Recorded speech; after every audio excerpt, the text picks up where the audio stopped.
നമസ്കാരം, എൻ്റെ പേര് വേദിക് വിനോദ്. ഞാൻ AVS GHSS പഠിക്കുന്നു. എൻ്റെ പേര് ആദിദേവ് MK. ഞാൻ 9ാം ക്ലാസ്സിൽ പഠിക്കുന്നു. എൻ്റെ പേര് മുഹമ്മദ് സിനാനും. ഞാൻ 10ാം ക്ലാസ്സിൽ പഠിക്കുന്നു. പീസോ ഇലക്ട്രിക് ഊർജ്ജോൽപാദനം. നമ്മുടെ ഈ പ്രൊജക്ടിന്റെ വിഷയം പീസോ ഇലക്ട്രിക് എനർജി ഹാർവെസ്റ്റിംഗ് ആണ്. അതായത് നിഷ്ക്രിയമായി കിടക്കുന്ന ചലനോർജ്ജത്തെ ഉപയോഗപ്രദമായ വൈദ്യുതിയാക്കി മാറ്റുന്ന സാങ്കേതിക വിദ്യ.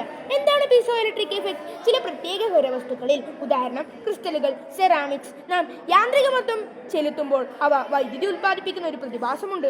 ഇതാണ് പീസോ ഇലക്ട്രിക് എഫക്ട്. ലളിതമായി പറഞ്ഞാൽ ചലനം വഴി ഉണ്ടാകുന്ന സമ്മർദ്ദം വൈദ്യുതിയായി മാറുന്നു. 1880-ൽ ജാക്വസ് പിയറി ക്യൂറി സഹോദരങ്ങളാണ് ഈ ശാസ്ത്രതത്വം ആദ്യമായി കണ്ടെത്തിയത്. പീസോ ഇലക്ട്രിക് വസ്തുക്കളുടെ ക്രിസ്റ്റൽ ഘടനയ്ക്ക് സമമിതിയുടെ കേന്ദ്രമില്ല. നാം ഈ വസ്തുക്കളിൽ മർദ്ദം ചെലുത്തുമ്പോൾ ക്രിസ്റ്റലിന്റെ രൂപത്തിൽ നേരിയ മാറ്റം വരുന്നു.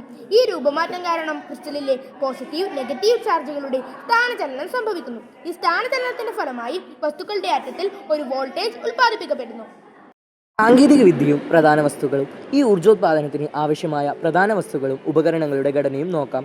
പ്രധാന പീസോ ഇലക്ട്രിക് വസ്തുക്കൾ. പീസോ ഇലക്ട്രിക് പ്രതിഭാസം ഏറ്റവും കാര്യക്ഷമമായി കാണിക്കുന്ന 3 തരം വസ്തുക്കളുണ്ട്. സെറാമിക്സ് ഏറ്റവും സാധാരണമായി ഉപയോഗിക്കുന്നതും ഏറ്റവും ഉയർന്ന കാര്യക്ഷമത നൽകുന്നതുമായ വസ്തുവാണ് PZT.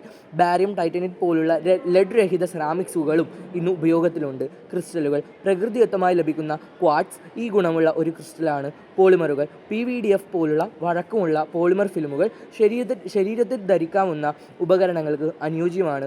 ഒരു എനർജി ഹാർവെസ്റ്റിംഗ് യൂണിറ്റിൻ്റെ ഘടന. ഒരു പീസോ ഇലക്ട്രിക് എനർജി ഹാർവെസ്റ്റിംഗ് യൂണിറ്റിന് പ്രധാനമായും 3 ഘടകങ്ങളാണുള്ളത്. ട്രാൻസ്ഡ്യൂസർ. യാന്ത്രിക മർദ്ദം സ്വീകരിക്കുന്ന പീസോ ഇലക്ട്രിക് മെറ്റീരിയലാണിത്. മെക്കാനിക്കൽ ഘടന. മർദ്ദം പരമാവധി ട്രാൻസ്ഡ്യൂസറിലേക്ക് കേന്ദ്രീകരിക്കാനോ വൈബ്രേഷൻ ഒപ്റ്റിമൈസ് ചെയ്യാനോ ഉള്ള പ്രത്യേക രൂപകൽപ്പനകൾ. Power management circuit. Piezoelectric വസ്തുക്കൾ ഉൽപ്പാദിപ്പിക്കുന്നത് AC വോൾട്ടേജ് ആണിത്. ഇതിനെ DC വോൾട്ടേജ് ആക്കി മാറ്റാനും സംഭരിക്കാനും അഥവാ കപ്പാസിറ്റർ അല്ലെങ്കിൽ ബാറ്ററി നിയന്ത്രിക്കാനുമുള്ള ഇലക്ട്രോണിക് ഘടകങ്ങൾ ഈ സർക്യൂട്ടിൽ ഉണ്ടാകും. പ്രായോഗിക ഉപയോഗങ്ങളും ഭാവി സാധ്യതകളും. ഈ സാങ്കേതിക വിദ്യ എവിടെയൊക്കെ എങ്ങനെ ഉപയോഗിക്കാമെന്ന് പരിശോധിക്കാം. നടക്കുമ്പോൾ ഊർജ്ജോത്പാദനം. നമ്മുടെ നടത്തത്തെ വൈദ്യുതിയാക്കി മാറ്റാൻ കഴിയും. തിരക്കേറിയ സ്ഥലങ്ങളായ റെയിൽവേ സ്റ്റേഷനുകൾ, മാളുകൾ, ഫുട്പാത്തുകൾ എന്നിവിടങ്ങളിലെ പീസോ ടൈലുകൾ സ്ഥാപിക്കുന്നു. ഓരോ കാൽവെപ്പും ഈ ടൈലുകളിൽ ഞെരുക്കം ഉണ്ടാക്കുന്നു. ഈ മർദ്ദം വൈദ്യുതിയായി മാറുന്നു. ഒരു ചുവടിൽ നിന്ന് ഏകദേശം 2 മുതൽ 10 മില്ലിവോൾട്ട് വരെ വൈദ്യുതി ലഭിക്കാൻ സാധ്യതയുണ്ട്. ഈ ഊർജ്ജം സമീപത്തുള്ള തെരുവു വിളക്കുകൾക്കും സിഗ്നലുകൾക്കും പവർ നൽകാൻ ഉപയോഗിക്കാം. 2. വാഹന ടയറുകളിലെയും റോഡുകളിലെയും പ്രയോഗം. റോഡുകളിൽ, ഹൈവേകളിലും ടോൾ ബൂത്തുകളിലും പീസോ ഇലക്ട്രിക് കംപ്രഷൻ പാനലുകൾ സ്ഥാപിച്ചാൽ വാഹനങ്ങളുടെ വലിയ ഭാരം കാരണം ഉണ്ടാകുന്ന വൈബ്രേഷനും മർദ്ദവും ഉപയോഗിച്ച് വലിയ തോതിൽ വൈദ്യുതി ഉൽപ്പാദിപ്പിക്കാൻ കഴിയും. ടയറിനുള്ളിൽ നേർത്ത പീസോ ഇലക്ട്രിക് ഷീറ്റുകൾ ഘടിപ്പിച്ചാൽ ടയർ കറങ്ങുമ്പോൾ ഉണ്ടാകുന്ന രൂപമാറ്റം വഴി TPMS അഥവാ ടയർ പ്രഷർ മോണിറ്ററിംഗ് സിസ്റ്റം സെൻസറുകൾക്ക് ആവശ്യമായ വൈദ്യുതി നൽകാൻ കഴിയും. പീസോ ഇലക്ട്രിക് എനർജി ഹാർവെസ്റ്റിംഗിന്റെ ഏറ്റവും വലിയ ആകർഷണീയത പാഴാക്കുന്ന ഊർജ്ജത്തെ പ്രയോജനപ്പെടുത്തുന്നു എന്നതാണ്. പരിസ്ഥിതി സൗഹൃദം. ഇത് മലിനമില്ലാത്ത ഊർജ്ജ സ്രോതസ്സാണ്. ഫോസിൽ ഇന്ധനങ്ങൾ കത്തിച്ച് വൈദ്യുതി ഉൽപ്പാദിപ്പിക്കുന്ന രീതിയിൽ നിന്ന് വ്യത്യസ്തമാണ്.